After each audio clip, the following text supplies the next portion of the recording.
हम सब ने भगवान विष्णु को सृष्टि के पालनकर्ता के रूप में देखा है। क्षीर सागर में शेषनाग पर शयन करते हुए, हाथों में शंख, चक्र, गदा और पद्म धारण किए हुए। पर क्या आपने कभी ये सोचा है कि विष्णु के संतुलन के नीचे किसका भार दबा हुआ है? ये कोई ऐसा असुर नहीं है जिसे युद्ध में पराजित किया गया हो। ये वो शक्ति है जिसे नष्ट कर देना सृष्टि के लिए और भी अधिक विनाशकारी होता। ये कथा है मोह की। संस्कृत में मोह का अर्थ है भ्रम, आसक्ति और आत्मविस्मृति। मोह कोई ऐसा दैत्य नहीं था जो तलवार या सेना से संसार को जीतना चाहता हो। वो तो वो शक्ति था जो मनुष्य को उसके ही भीतर से हराता था। मोह अपनी माया से ऋषियों की साधना को और मनुष्यों की विवेक बुद्धि को ढक देता था।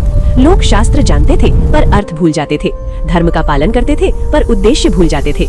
वे मैं कौन हूँ ये प्रश्न ही भूलने लगे थे। धीरे धीरे संसार कर्म कांड से भर गया पर चेतना से खाली होता गया। ज्ञान होते हुए भी विवेक लुप्त होने लगा। जब देवता और ऋषि इस सूक्ष्म शत्रु के सामने असहाय हो गए, तब वे भगवान विष्णु के शरण गए। विष्णु ने मोह से युद्ध नहीं किया, उन्होंने सुदर्शन चक्र नहीं उठाया, उन्होंने मोह का वध नहीं किया, उन्होंने अवतार लिया पालन के संतुलन का। विष्णु ने अपने चरणों से मोह को पूर्णतः कुचला नहीं बल्कि उसे सीमित कर दिया। उसे ऐसा स्थान दिया जहाँ वो रहेगा पर शासन नहीं करेगा। और यही इस लीला का सबसे गहरा रहस्य छिपा है। विष्णु ने मोह को क्यों नहीं मारा? क्योंकि यदि मोह पूरी तरह समाप्त हो जाए तो भक्ति का जन्म कैसे होगा? यदि भ्रम न हो तो विवेक की पहचान कैसे होगी? यदि आसक्ति न हो तो वैराग्य का मूल्य क्या रहेगा? पालन के लिए परीक्षा आवश्यक है और परीक्षा के लिए मोह का अस्तित्व, पर उसे नियंत्रण में रखना यही विष्णु का धर्म है।